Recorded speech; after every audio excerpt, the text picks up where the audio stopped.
Welcome to my show. A guest here. Her name is Savannah Frierson. Mrs. Yes. Savannah, how are you doing, ma? I am all right. How about yourself?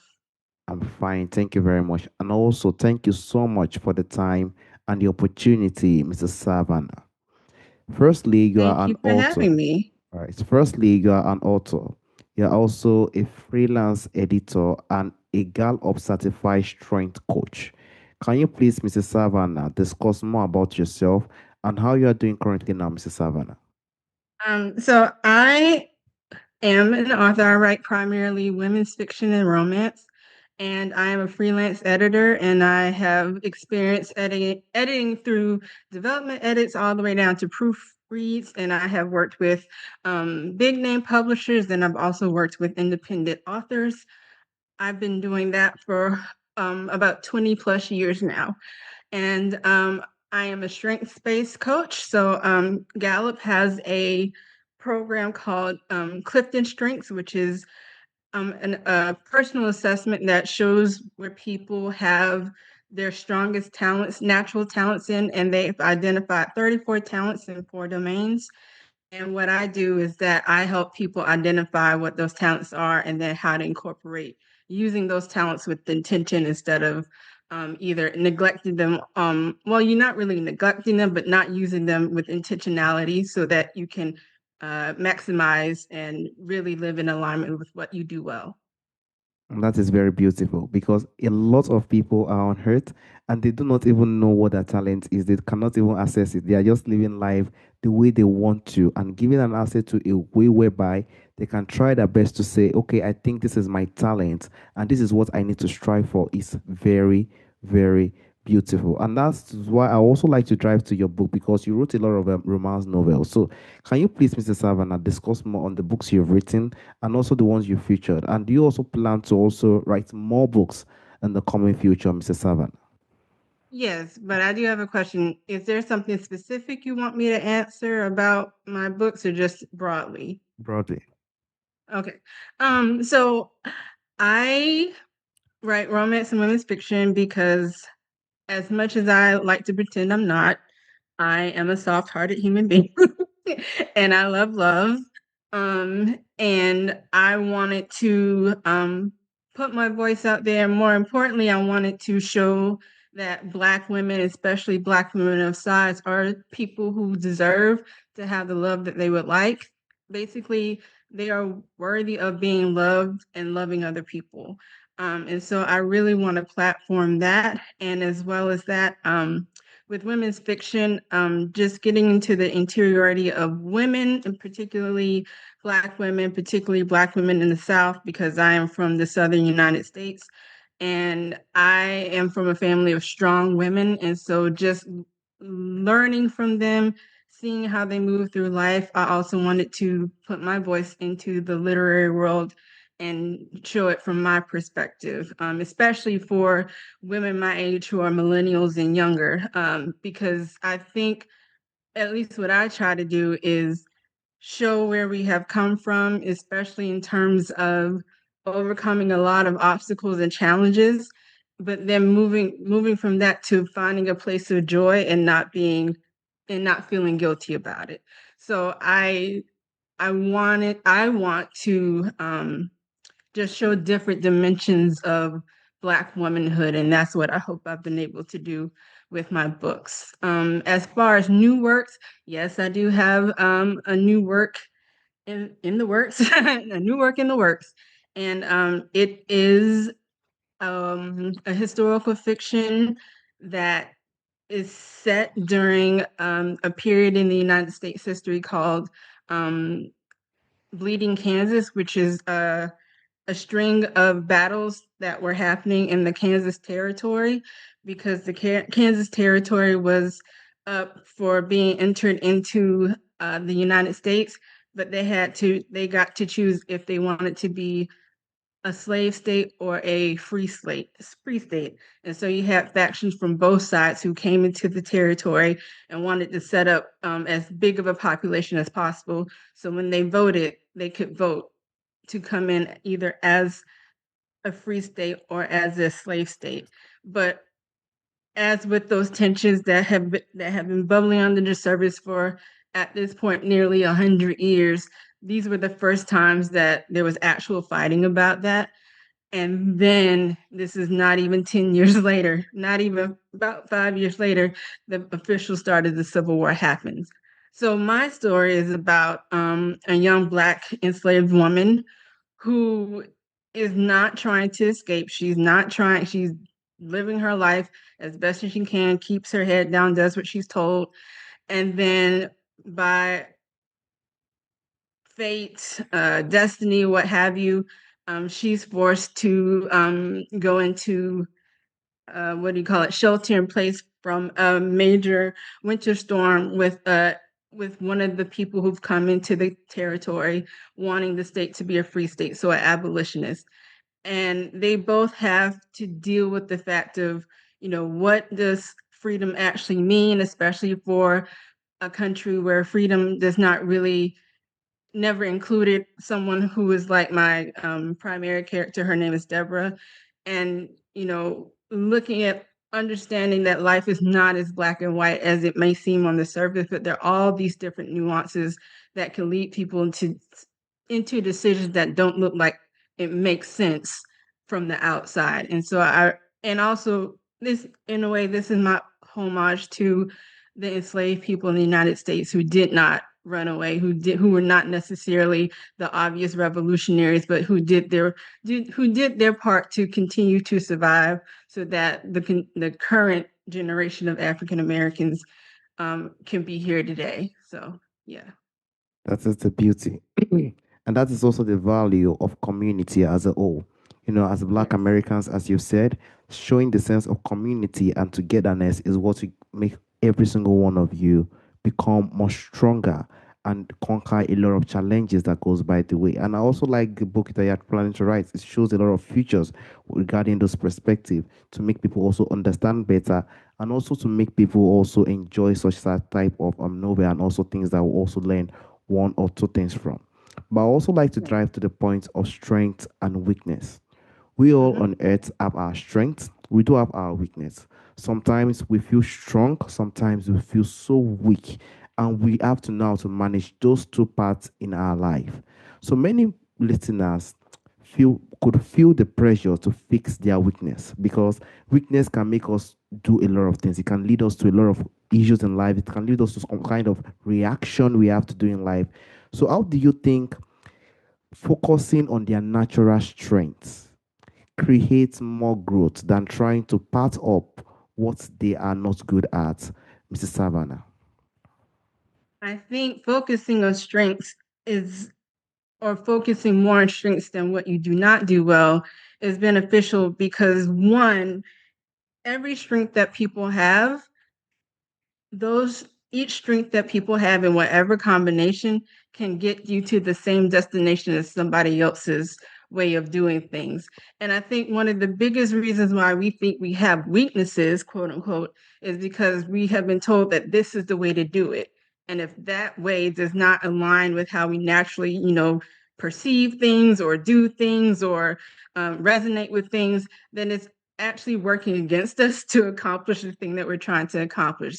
So finding ways to accomplish something or even just to live through life Yeah, in a way that is in alignment with you makes that so much less there's so much less friction doing that than worrying about, okay, I need to build that up. But do you need to build that up? Or rather, should you build this up and then use this skill to get to the same, yeah. destination that you're trying to get to the same accomplishment, to get to the same outcome. So that's why for me, whatever you're weak in, it doesn't mean that it can't be done. It just means that you have to do it in the way that most aligns with you. God bless you. Yes, and that is very beautiful, to be honest with you, Mrs. Savannah, because we do know there are some certain things we want to do in life. They will say, these are how it has been done. But we have to check on ourselves. And that is why self healing is the first place we need to work on. When we can help ourselves and we can discover what we know we are good at, we should try our best to see how we can do it, how we can begin with it, and see the mistake we have, learn from it, and see how we can develop it from there. We do know that because most of the time, if those rules that are out there doesn't work, we feel stuck and we feel discouraged, and we do not want to be on that side. And that is why we need things like this. Thank you so much for the insight, Savannah. And also, I would like to dive to the area of people or listeners discovering and understanding their unique strength. I do know this is your base, this is what you do on the normal ground as a coach in that area. But if a listener has never taken a strength assessment before, what do you think is a simple first step they can take to discover and understand their unique talent, Mrs. Savannah? Well, one of the easiest ways, or not easiest, but one of the ways that may feel not so difficult to identify a strength is think about what you enjoy doing. Like, just what do you enjoy doing? Do you enjoy reading? Do you enjoy puzzles? Do you enjoy, hiking? Do you enjoy public speaking? Do you enjoy actually working behind the scenes? Do you enjoy meeting people? Do you not enjoy meeting people? Though, think about what you like to do, and then think about what you like to do and how consistently you're able to produce or have high level of success with that. So, for example, you like to read, that probably means you like to learn about things. You probably like to experience new things. You probably like to immerse yourselves in new worlds or even familiar worlds. You like the comfort that those things bring, or the types of books that you read. You want to improve yourself. You like self improvement. You like economics. You like just whatever it is. To me, for example, that means, oh, I like learning because I like to read. Or, if you do crossword puzzles or if you like math, like, oh, I like to find patterns. I like to analyze things. Or if you're a computer programmer and you like doing that, you like learning how to write code and fix code. It's like, oh, I like to be able to troubleshoot. So things like that. What lights you up? And what lights you up and what help in what areas do you find that you consistently do well and it lights you up when you do it? Because there's a difference between doing things well and feeling exhausted by the end of it versus doing things well and you feel like I can do this for another 24 hours straight and not get tired. So think about it that way. Like, what is the thing that lights you up and you could do it forever and ever and ever and not get tired versus the thing that you do well and you just feel completely drained. And so while CliftonStrengths, which is what I'm trained in, has specific language to, give titles to those talents or to those skills or to your way of being, you don't have to use those words. It's basically just a language to express it. But for me, the best way to do it, especially if you're brand new to this concept, is like basically what I said. What do you like to do? And what is the thing that you like to do that you know you can get consistent results? And what is the thing that you like to do that gets consistent results that you can do forever and ever and ever if you wanted to? Want to do what he or she loves the best, what he or Yes. she is not tired with, what he or she sees, and he or she continues to feel the joy, intensity, Yes. despite the challenges that is within it. He or she is finding joy in it, and he or she is enjoying it day by day. Those are the beautiful features we have to know when we want to try our best to identify what we love doing.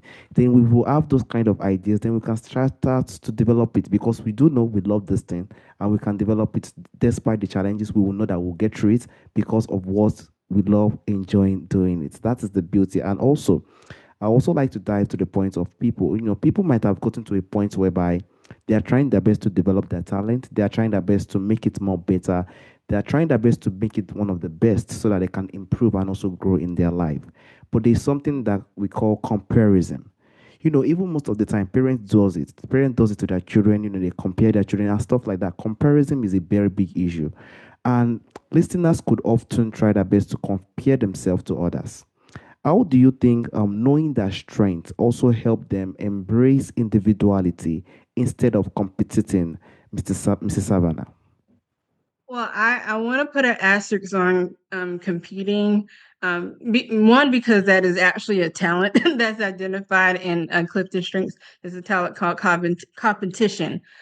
But I think the reason why competition can be considered a talent for Clifton Strengths, or actually what they say, is competition helps people gauge where they are and how to get better. So it's like, oh, that's the new benchmark I need to meet. And they want to meet it. And so without people who are competitive, innovation might take more time to happen. And part two of that is my sister is high in competition. I am not. But when we learned that, we both had a light bulb moment of, oh, now I understand that for you, you needed to have an A because that was important to you. But for me, if I got an A minus, I was still good with that because it was an A. And there was frustration on both of our ends when we were kids. Like, why does this matter so much to you? Why doesn't it matter so much to you?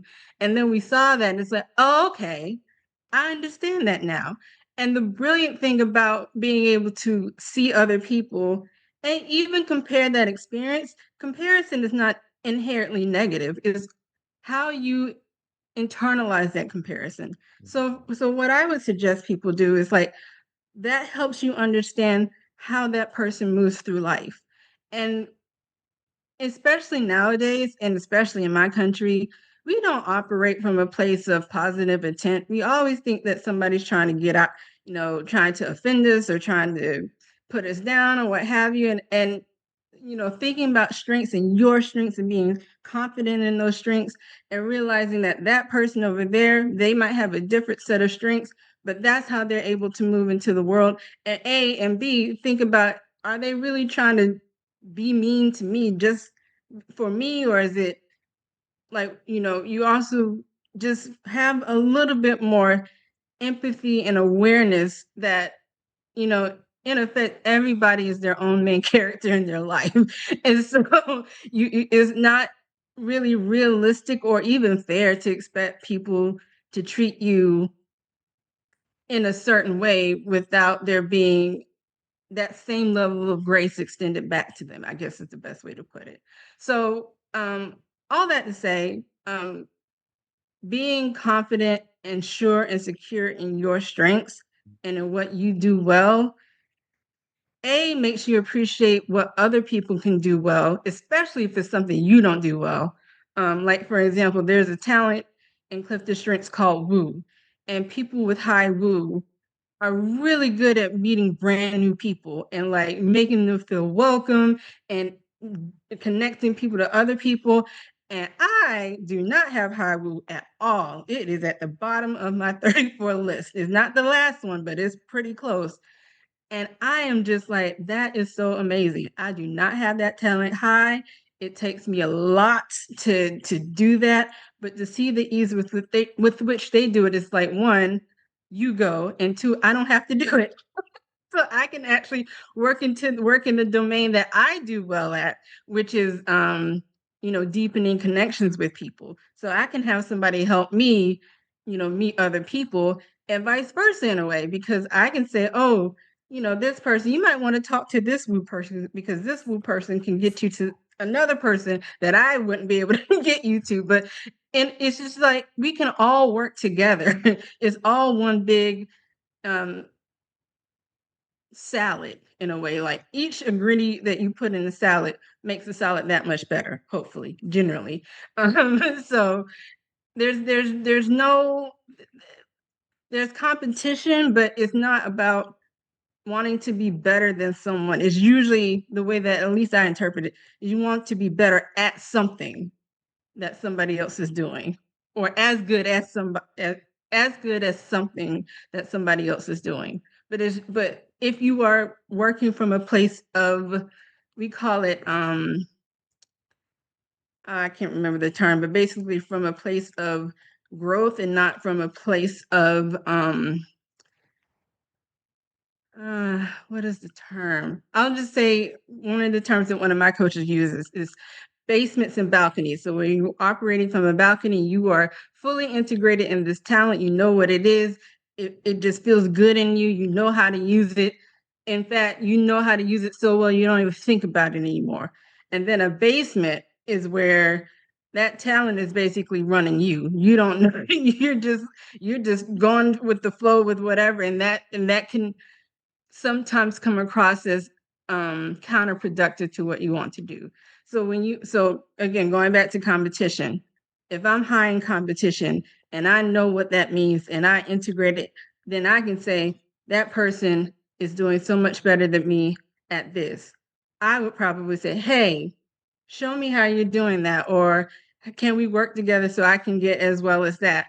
But I'm not like, you're not jealous of that other person. You're just like, that's amazing. I want to do that. How can I do that? Or if you're low in competition like I am, you see somebody doing something and you're like, you go, because that's not for me.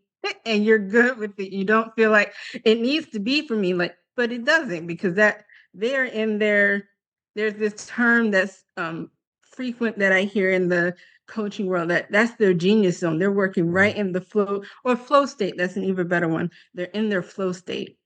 That's not my flow state. So that trying to do what that person is doing is not going to be helpful to me. Mm. And that's the good thing about strengths is strengths or operating from a strengths based perspective is what will fit with me to get me into those flow states versus basically working against the tide, working against the current. I might get to the other side of the river, but I'll be exhausted by the time I get there, and you can't enjoy that. So, um, yeah, it just helps you understand everybody. There's a song by Nikki Kostakoff, Everybody's Got Their Something. That's basically what strength based development and perspective does. Like everybody's got their something, and it's not better or worse than your something. Thank you so much. And also, just to add, it depends on how we see competition, and that is the beauty. We have to see it in the positive way for ourselves. When we see competition for ourselves and see our challenges and know how we can work on it and make it more better, that is we're competing ourselves with what we are doing. And if we need help in any way, we could see those that are doing great things. We could ask for help and stuff like that because we are working for ourselves. It's not in terms of we trying our best to be in a position whereby we're competing with others or we're trying our best to be more better than one. We're trying our best to Mhm. make ourselves better than seeing how we can use the resources we have around us to also make things more better for us. Yes. Lastly, I would just have like to ask this question, Mrs. Savannah.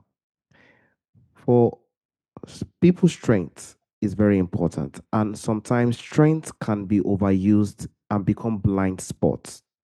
How do you think listeners can also learn to balance their strengths so that they can serve them well, Mrs. Savannah? So that's what that feeds right into what I was talking about balconies, balconies and basements.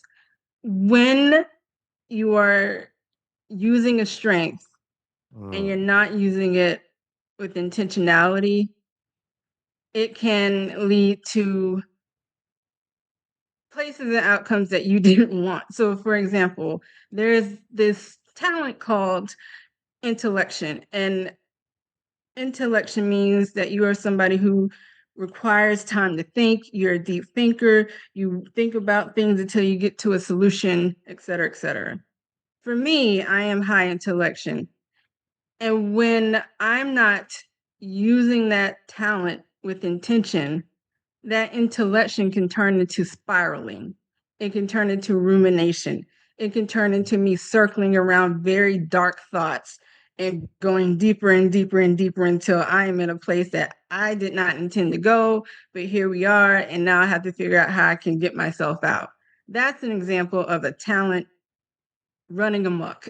Basically, the talent is going to do what it's supposed to do. The talent is going to do what it's created to do. So intellection is created to think deeply. If I don't pay attention to what I'm thinking deeply about or how I'm thinking deeply about something, then that can get me way off target. Another talent that is in Clifton Strengths. Again, these are just terms for different types of behaviors or ways of thinking or leadership modes, for example. There's another talent called restorative.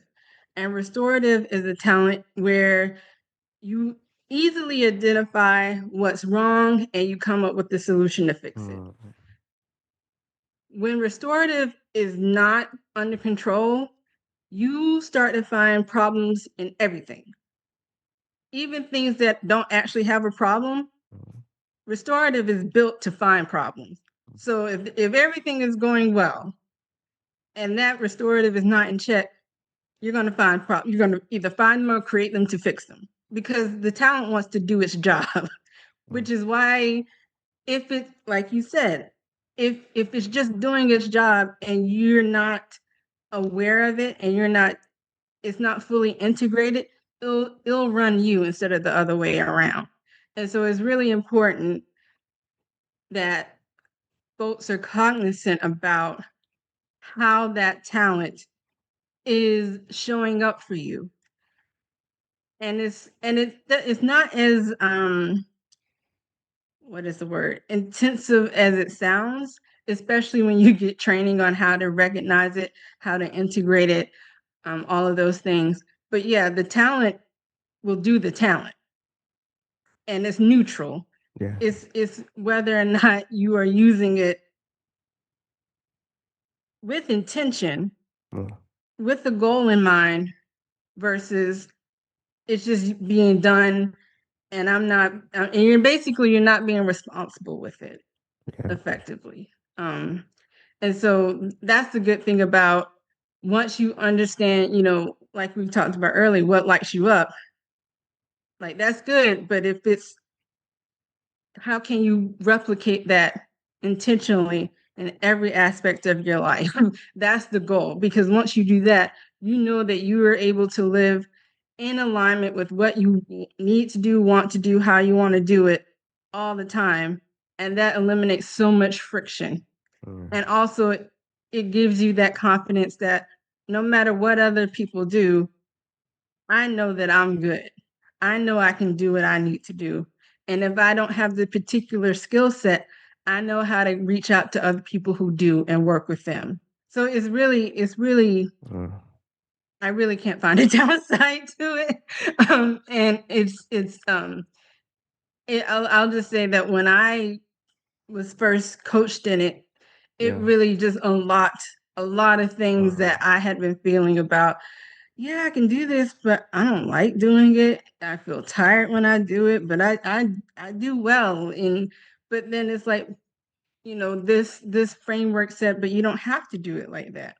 Or that is not the thing you have to do. There's another thing that you can do because it's really not the specific outcome or the specific task or the specific job that you're wanting. It really is the how you get there is so much more important than I think people are aware of. It's like at least over here, it's like you've worked so hard, you burnt all this money, and you can't enjoy it. It's like, well, why? What was the point? To me, in a way, this is just a good way to figure out how to bring joy into your life in a consistent way, in a way that aligns with you. Because living in alignment is just is transformative. And Thank I'm saying that as somebody who is continuously going through that and also wants to help people do that as well. I just think it's a liberating, wondrous, wonderful thing. Totally agree with every single thing you said. We have to try our best to know how we can use our strength well in the positive way to also improve ourselves and to become more better in life.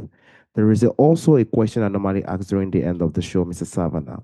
From our forefathers, from our ancestors, there are a lot of beautiful things that do exist during our ancestral time that is missing in our time today. If there is anyone or anything you would like to bring back to our time today, Mrs. Savannah, what do you think that thing will be, Mr. Savannah? I think listening.